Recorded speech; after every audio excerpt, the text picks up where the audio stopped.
For the first time since 2010, Tom Brady is getting older. Brady's bunch, well, the bunch is not so much. So we have to ask the question, and Boomer, we'll start with you.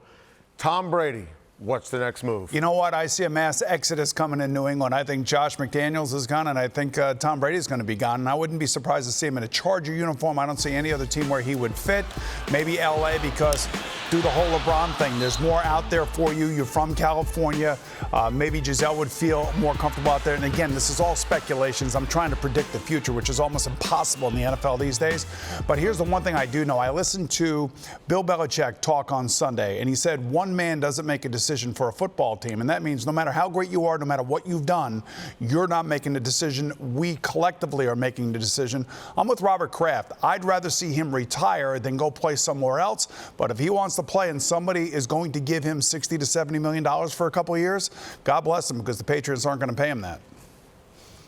Well, guys, the way I look at it is I think Tom Brady is going to play next year. I'd say there's maybe about a 1% chance that he doesn't. And when we had a chance to talk to him before the Miami game in Week 17, he mentioned that. He said, listen, I feel like playing. I feel very good. I physically feel fine. It just depends on this is the excitement that he has about being a free agent for the first time. And listen, he had frustration throughout the whole season. It showed itself in the wild card game where his receivers were getting no separation.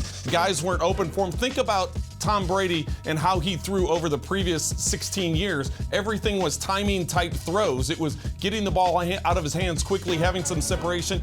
There was none of that separation this year. And I think the thing that he talked to us about in Week 17, he said, listen, I've never approached free agency. I've never been a part of free agency. I'm excited about it. I look forward to having that opportunity. Now, the thing is, after the season ends, he says, I need to set some goals. What are those goals going to be? Is his goal to finish his career in New England? Is his goal to go find the best weapons and attack it and go for another Super Bowl? Those are all things that he has to determine. And then once that's determined, I don't see a problem with him moving on and going somewhere else, like Boomer said, maybe even with the Chargers. So that wouldn't surprise me if he moved on, because he seemed excited about the opportunity of free agency and playing again. Absolutely. Good stuff, guys. Good takes. Now, Steve, on the flip side, how about the Tennessee Titans? Give Mike Vrabel all the credit in the world. He out Belichick on Saturday night with a couple of loopholes with the rules.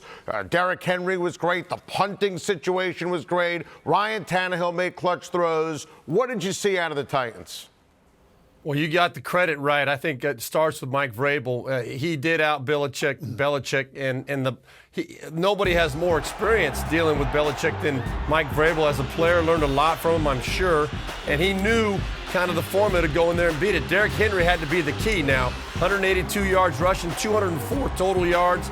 That was 73.6% of the Titans' total yards. That's the most since Eric Dickerson went for over 76% in 1986 for the Rams in a playoff game. But anyway, that's the most ever against a Bill Belichick coach team in the playoffs. You got to give credit to him for sure to start. But Ryan Tannehill only threw for 72 yards. But guess what, Adam? That guy now has 5 wins against Tom Brady. Wow. Second most in the history for any starting quarterback against Tom Brady, behind only Peyton Manning. That's a pretty interesting stat. Give credit to Ryan Tannehill for how well he's played down the stretch here. That team is not afraid of anybody. They showed it yesterday. Very well said. And how about this, Steve? The Tennessee Titans represented the AFC South on Saturday with authority. So did the Houston Texans. The Texans down 16 points. They find the way to win. Deshaun Watson. Are you kidding me? Steve, I need a thesaurus in describing Deshaun Watson. This guy is special. What'd you see? He is special. You look at what happened, though, to begin this football game. The Texans were not ready to play coming out. Early in the game, before they were down 16-0, Deshaun Watson was only 7 for 11, 54 yards. He was sacked 5 times. Couldn't figure out where Buffalo was coming from. But once they got it going there, he ended up going 13 for 14 after being down 16-0, 193 yards and a touchdown. He rushed for a touchdown. That play you saw right there was the most amazing play of the year. Now, listen, Deshaun Watson was responsible. He missed the hot on that play. He should have not been able to in a position to take that sack, but he was the only player, one of the only players in the league that could bounce back and recover from it, make a great play to win that ball game, Trent. Pretty impressive.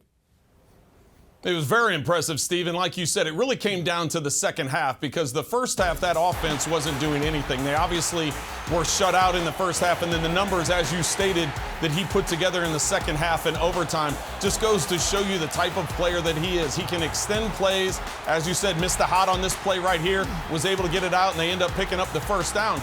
But you have to look at the course of the season. He has 6 comeback wins this season, 6 drives in fourth quarter or overtime to come back and bring them to a win. And I don't think they're going to be intimidated going into Kansas City next week. They got a win in Kansas City earlier this season. They know how to win. They ran the football very well. Did the Houston Texans the first time they matched up. But Deshaun Watson is feeling very good about himself, and they should be, especially when you consider J.J. Watt's back, and he had a big impact on the game as well. Absolutely, Trent. And Deshaun Watson showed poise. He showed maturity.